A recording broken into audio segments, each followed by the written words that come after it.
said that he would see him. Yes, indeed he did. He went the whole length of the expression, and said that he would see him in that extremity first. "But why?" cried Scrooge's nephew. "Why?" "Why did you get married?" said Scrooge. "Because I fell in love." "Because you fell in love," growled Scrooge, as if that were the only one thing in the world more ridiculous than a Merry Christmas. "Good afternoon." "Nay, uncle, but you never came to see me before that happened. Why give it as a reason for not coming now?" "Good afternoon," said Scrooge. "I want nothing from you. I ask nothing of you. Why cannot we be friends?" "Good afternoon," said Scrooge. "I am sorry with all my heart to find you so resolute. We have never had any quarrel to which I have been a party, but I have made the trial in homage to Christmas, and I'll keep my Christmas humor to the last. So, a Merry Christmas, uncle." "Good afternoon," said Scrooge. "And a Happy New Year." "Good afternoon," said Scrooge. His nephew left the room without an angry word notwithstanding. He stopped at the outer door to bestow the greetings of the season on the clerk, who, cold as he was warmer than Scrooge, for he returned them cordially. "There's another fellow," muttered Scrooge, who overheard him. "My clerk, with 15 shillings a week and a wife and family, talking about a Merry Christmas. I'll retire to Bedlam." This lunatic, in letting Scrooge's nephew out, had let 2 other people in. They were portly gentlemen, pleasant to behold, and now stood with their hats off in Scrooge's office. They had books and papers in their hands, and bowed to him. "Scrooge and Marley's, I believe," said one of the gentlemen, referring to his list. "Have I the pleasure of addressing Mr. Scrooge or Mr. Marley?" "Mr. Marley has been dead these 7 years," Scrooge replied. "He died 7 years ago this very night." "We have no doubt his liberality is well represented by his surviving partner," said the gentleman, presenting his credentials. It certainly was, for they had been 2 kindred spirits. At the ominous word liberality, Scrooge frowned and shook his head and handed the credentials back. "At this festive season of the year, Mr. Scrooge," said the gentleman, taking up a pen, "it is more than usually desirable that we should make some slight provision for the poor and destitute, who suffer greatly at the present time. Many thousands are in want of common necessaries. Hundreds of thousands are in want of common comforts, sir." "Are there no prisons?" asked Scrooge. "Plenty of prisons," said the gentleman, laying down the pen again. "And the Union workhouses?" demanded Scrooge. "Are they still in operation?" "They are still," returned the gentleman. I wish I could say they were not."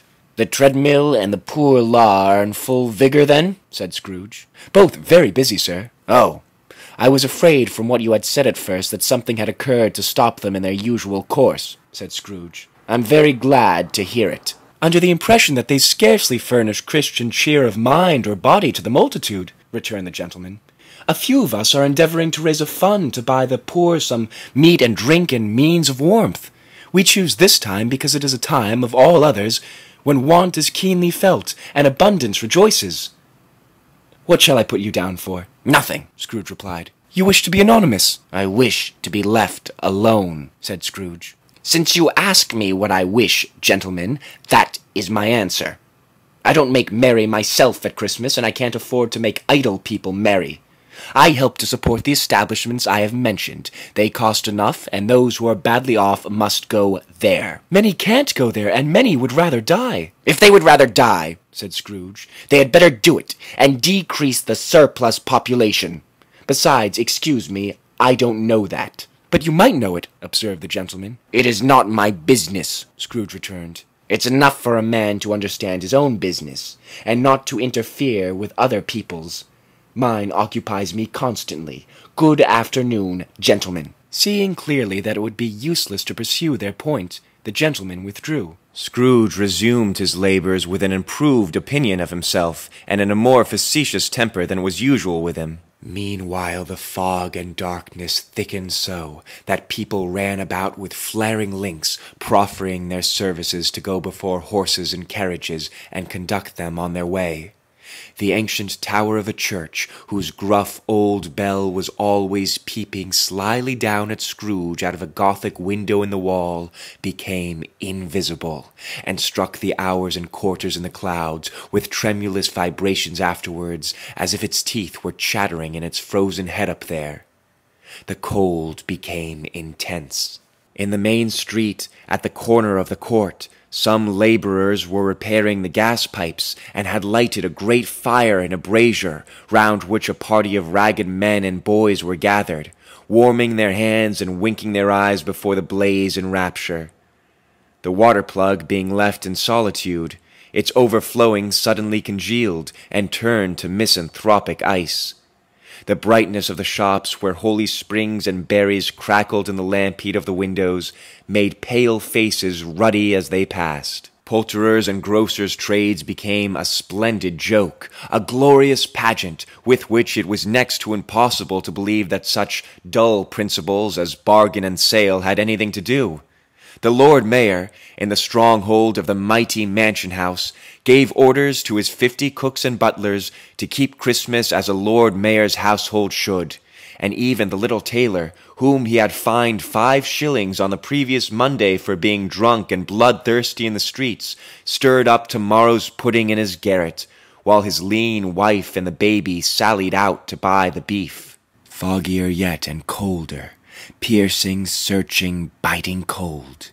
If the good St. Dunstan had but nipped the evil spirit's nose with a touch of such weather as that, instead of using his familiar weapons, then indeed he would have roared to lusty purpose.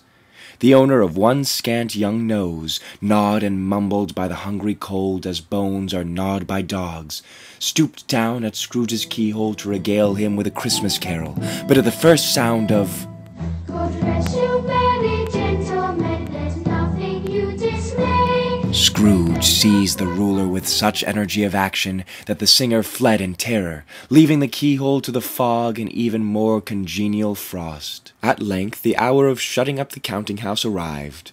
With an ill will, Scrooge dismounted from his stool, and tacitly admitted the fact to the expectant clerk in the tank, who instantly snuffed his candle out, and put on his hat. "You'll want all day tomorrow, I suppose," said Scrooge. "If quite convenient, sir." "It's not convenient," said Scrooge, "and it's not fair.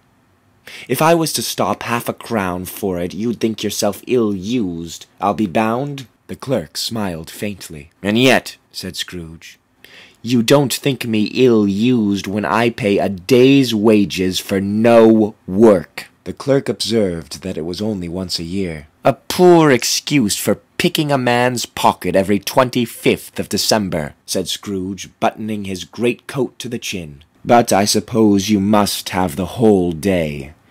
Be here all the earlier next morning." The clerk promised that he would, and Scrooge walked out with a growl. The office was closed in a twinkling, and the clerk, with the long ends of his white comforter dangling below his waist, for he boasted no great coat, went down a slide on Cornhill, at the end of a lane of boys 20 times, in honour of its being Christmas Eve, and then ran home to Camden Town as hard as he could pelt, to play at blind man's buff.